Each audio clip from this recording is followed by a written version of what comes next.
तरी एक्सक्लुझिव्ह दृश्य आपण पाहतोय. सुरेश धस हे आता मुख्यमंत्र्यांच्या भेटीला दाखल झाले. खरं तर सह्याद्री अतिथीगृहावरती त्या ठिकाणी आता ते माध्यमांशी संवाद साधतायत. पाहू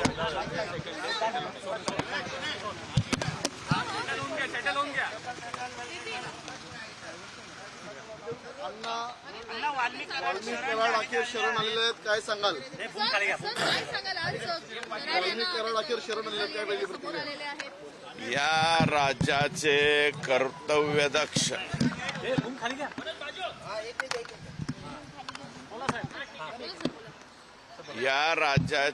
कर्तव्यदक्ष मुख्यमंत्री सन्माननीय देवेंद्रजी फडणवीस साहेब यांनी घेतलेल्या ॲक्शनमुळं, दाखवलेल्या तत्परतेमुळं शेवटी CIDच्या समोर वाल्मिक कराड यांना शरण यावं लागलेलं आहे. प्रथमतः मी राज्याच्या मुख्यमंत्र्यांचं इतकं कणखर निर्णय आणि धडाधड निर्णय घेतले त्याबद्दल त्यांचं मी मनापासून या ठिकाणी आभार मानतो. आणि आता त्यांच्या प्रॉपर्टी सीज करण्याच्या संदर्भात जे CID म्हणजे परत CIDचे IG, त्यांचे SP, DYSP आणि अन्य सहकारी ज्यांनी त्यांच्या पाठीमागं फार जोरामध्ये लागले आणि त्यांना शरण येण्यास भाग पाडलेलं आहे. आता कोर्टाकडे त्यांनी परमिशन मागितलेली आहे यांच्या प्रॉपर्टी सीज करण्याची. साधारणतः या आठवड्यामध्ये किंवा जास्तीत जास्त पुढच्या आठवड्याच्या ही न्यायालयीन बाब आहे, त्याच्यावरती मी टिप्पणी करू इच्छित नाही. परंतु लवकरात लवकर त्यांच्या प्रॉपर्टीज ह्या अटॅच झाल्या पाहिजेत. प्रॉपर्टीज अटॅच झाल्याशिवाय अन्य गुन्हे जे हे आका करत होते ते उघडे पडणार नाहीत. यांच्या प्रॉपर्टीज सीज झाल्याच पाहिजेत. अन्यथा आम्हाला दुसरा मार्ग सुद्धा अवलंबावा लागतो का काय असं या ठिकाणी मला म्हणायचंय. आणि या ठिकाणी आणखी 3 आरोपी, ज्यामध्ये सर्वात सुदर्शन घुले हा जो प्रमुख आरोपी आहे, ज्याने सुरुवातीला संतोष देशमुख यांना गाडीच्या खाली खेचून डायरेक्ट तिकडे गाडीमध्ये, त्यांच्या गाडीमध्ये कोंबलेला आहे. मारहाणीमध्ये सुद्धा सर्वाधिक जास्त तो आणि प्रतीक घुले या दोघांनी त्या ठिकाणी जास्त ॲक्शन घेतलेली आहे. विष्णू चाटे हा आता सध्या 120B मध्ये घेतलेला आहे. परंतु त्याला जर व्हिडिओ कॉलिंग करून दाखवली असेल तर तो सुद्धा याच्यामध्ये 302 मध्ये येईल. आणि हे जे आका शरण आलेले आहेत, शरण आलेले आका हे 100% जर 120B मध्ये तर येतीलच. पण माझा अंदाज आहे हे जर काही त्यांनीही व्हिडिओ कॉल पाहिला असेल तर ते सुद्धा 302 मध्ये या ठिकाणी येऊ शकतात.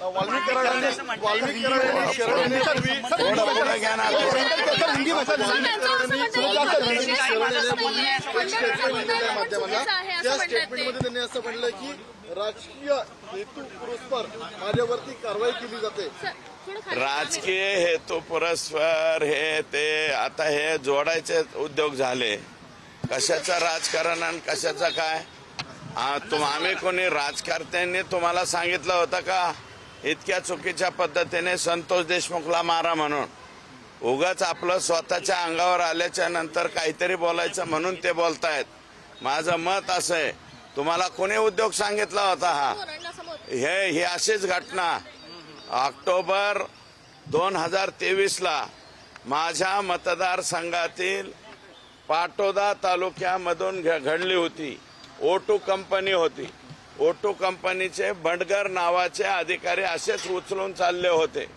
उचलून चालल्याच्या नंतर त्या ठिकाणी हे काय परळी पॅटर्न आमच्या पाटोद्यात आणू नका असं मी स्वतः बोललो होतो. आणि मग त्या माणसाला सोडून दिलं. नाहीतर कंपनीचा खालचा अधिकारी उचलायचा आणि त्याच्या वरच्या अधिकाऱ्याला फोन करायचा, हमने इसको उठा के लाया है, इत्ता देव नाही तो खतम, अशा प्रकारच्या धमक्या ह्या पचल्यामुळं हे आता 2 कोटीची खंडणी मागण्याची यांची हिंमत झाली. त्यातले 50 लाख रुपये मला वाटतं ऑलरेडी पोहोच झालेले होते. राहिलेल्या 1.5 कोटीसाठीच ही माणसं कोणी पाठवली होती? हे आकांनीच पाठवली होती. त्याच्यामुळं आका ऑटोमॅटिकली मला वाटतं या गुन्ह्याच्या बाहेर राहतील असं मला वाटत नाही.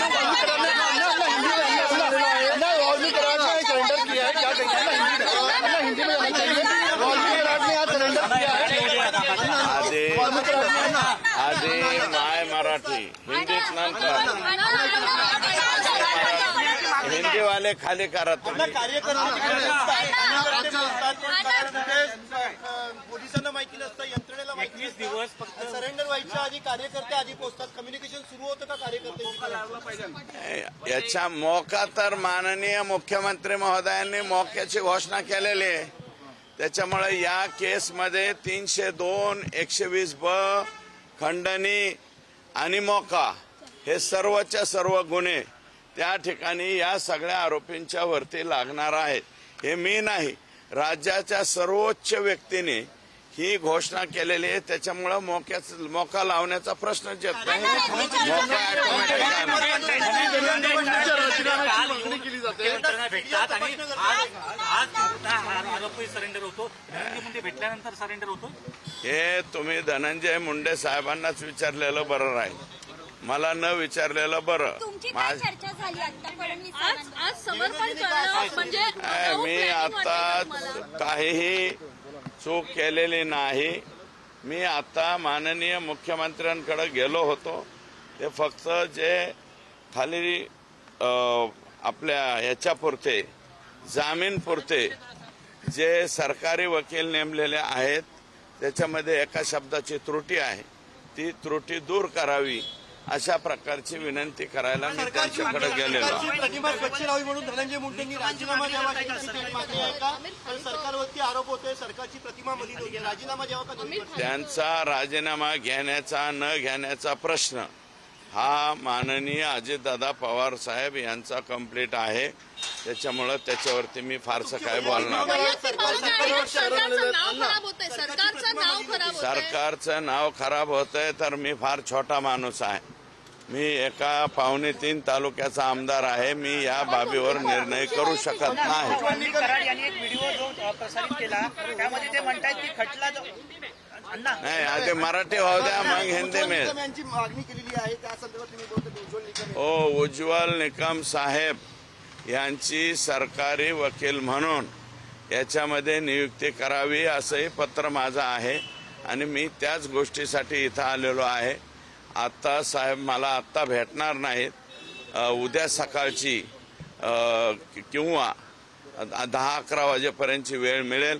मी एंडोर्समेंट त्याच्यावरती घेईन आणि विनंती करणार आहे की केस चालवण्यासाठी माननीय उज्ज्वल निकम साहेब यांची सरकारी वकील म्हणून त्या ठिकाणी नियुक्ती करावी अशा प्रकारची विनंती मी करणार आहे. कराड म्हणतात की खंडणीचा गुन्हा जो माझ्यावरती आहे तो खोटा आहे असंही त्यांनी एका व्हिडिओमध्ये म्हटलं. हे बघा, हे खोटा मी नाही त्यातली अमुक तमुक हे आरोपी म्हणतच असतो.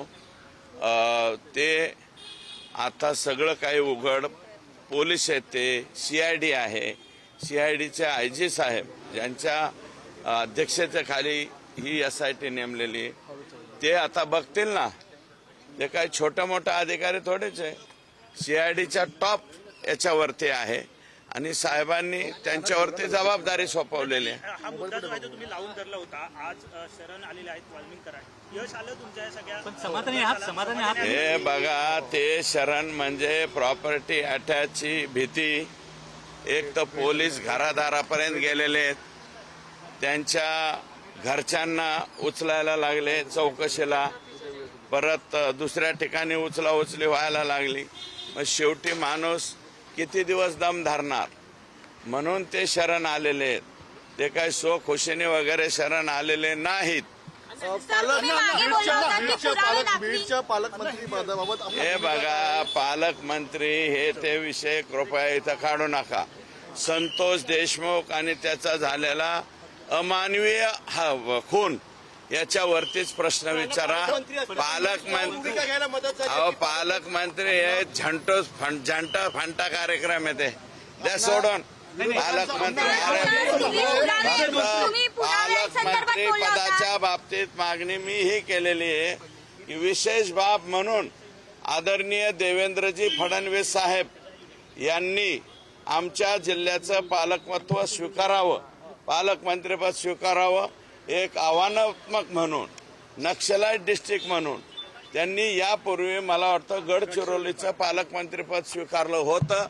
तसं आव्हानात्मक म्हणजे हे जे आहेत ना, राख चोर, वाळू चोर, खडी चोर, मुरुम चोर, सगळे चोर जे आहेत हे सगळे एका लाईन मध्ये सरळ करायचे असतील तर त्याचं एकमेव उत्तर म्हणजे काय, तर देवेंद्र फडणवीस साहेब आमच्या जिल्ह्याचे पालकमंत्री व्हावे.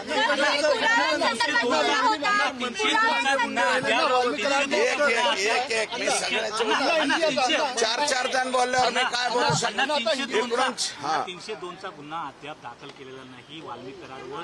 हे बघा, इन्व्हेस्टिगेशनच्या अगोदरच गुन्हा कसा 302 होईल? इन्व्हेस्टिगेशन होऊ द्या ना. इन्व्हेस्टिगेशन झाल्याच्या नंतर गुन्हा दाखल होईल ना. अजून इन्व्हेस्टिगेशन होऊ द्या. 120B मध्ये बसतात का 302 मध्ये बसतात का मोकामध्ये बसतात, कोणत्या तरी कलमामध्ये ते बसणारच आहेत. फक्त खंडणीमध्ये नाही, इतर गुन्ह्यामध्ये सुद्धा येतील ना ते, पण इन्व्हेस्टिगेशन होऊ द्या ना. वाल्मिक वाल्मिकाडने आज सरेंडर किया. वाल्मिकाडने आज सरेंडर किया. आता तुमचा एक घेतला ना, त्यांचा एक. आकाचे आहे ते मात्र सही सलामत दिसत आहे. हे बघा, मी अजून देखील मंत्रिपदावर आहे. आकांवरती मी बोललेलो नाही, त्यांच्या पक्षाचे मंत्री बोललेले आहेत. माझं म्हणणं एकच आहे, आकांना किमान हे इन्व्हेस्टिगेशन होईपर्यंत आणि हे चार्जशीट दाखल होईपर्यंत आकांना बिन खात्याचं मंत्री करावं अशी त्यांच्याच पक्षाचे आमदार प्रकाश सोळंके यांची मागणी आहे. वाल्मिकाडने आज सरेंडर किया पुणे में. अन्ना सीआईडी के सामने कई दिनों से खलास चल रहे थे, आप लोग लगातार मांग कर रहे थे कि गिरफ्तारी की जानी चाहिए. क्या कहेंगे? मिलने के लिए पहुंचे मुख्यमंत्री साहब. क्या वाल्मिकाडने आज पुणे में सरेंडर किया. वाल्मीकि करार ने सरेंडर किया है, इस पूरे सरेंडर प्रक्रिया पे क्या कहना है? सरेंडर प्रक्रिया में इस राज्य के मुख्यमंत्री, कर्तव्यदक्ष मुख्यमंत्री, जिन्होंने लगातार कुछ स्टेप्स बहुत जल्द उठाए हैं, वो जल्द स्टेप्स उठाने की वजह से, इनकी प्रॉपर्टी की अटैचमेंट शुरू होने की वजह से और पूरी तरफ से उनको ये जो आका को पूरी तरफ से फिक्स करते हुए उनकी गर्दन तक जब पुलिस गई तो फिर वो बाहर आके बोल रहे हैं कि हम सरेंडर हुए.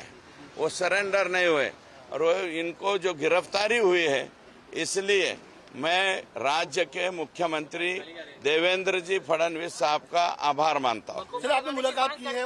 मको का मेरी मांग मैंने सभागृह में की है और उसी सभागृह में देवेंद्र जी ने, फडणवीस साहब ने मौका लगाने की घोषणा की है. ऑटोमेटिक इस जो पूरी घटना है, इन सब घटना में ये जो है मौका लगने वाला है. धनंजय मुंडे के काफी करीबी बताए जाते हैं. आप लोगों ने धनंजय मुंडे पर भी जो आरोप लगाए, आप क्या चाहेंगे जब तक जांच पूरी न हो तब तक जो है मंत्री पद से? जब तक जांच न हो जाए, मैंने नहीं मांग की, राष्ट्रवादी कांग्रेस पार्टी के ही MLA हैं.